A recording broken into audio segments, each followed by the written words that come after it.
হাইকোর্টে আইপ্যাক মামলা শুনানিতে মাইক বন্ধের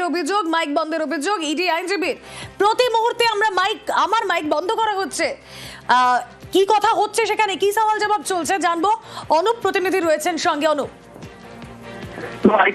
অভিযান মামলা, সেখানে তৃণমূলের করা যে মামলা, সেই মামলার কিন্তু হাইকোর্টে আজকে হাইভোল্টেজ শুনানি চলছে এবং সেক্ষেত্রে সুপ্রিম কোর্টে এরকম আবেদন করা হয়েছে যে এক সপ্তাহের মধ্যে শুনানি আজের জন্য আসবে এবং হাইকোর্টে কিছুদিন মামলা স্থগিত রেখেছিল, তার আরো কিছুদিন স্থগিত রাখুক এমনটাই কিন্তু সুপ্রিম কোর্টে শুনানি দেখে আদালতে মামলা শুনানি হোক এমনটাই ইডি যে আইনজীবীর এস রাজু তিনি কিন্তু এমনটা দাবি করছেন এবং সুপ্রিম কোর্টে ইডি আবেদন এবং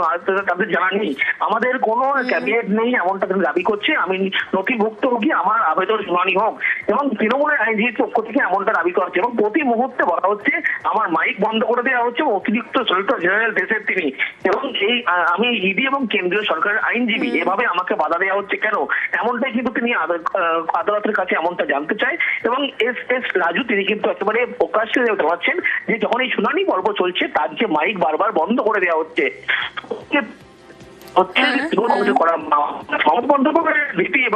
যতক্ষণ না বাটি করা হবে ততক্ষণ এই মামলার শুনানি হতে পারে না, এমনটাও কিন্তু ইডির যে আইনজীবী তার পক্ষ থেকে দাবি করা হচ্ছে। ইতিমধ্যে সওয়াল জবাব চলছে, তার মধ্যেই দেখা গেল ইডির যিনি আইনজীবী তার মাইক বারবার বন্ধ করে দেওয়ার অভিযোগ কিন্তু আদালতের সামনে তিনি নিয়ে আসলেন।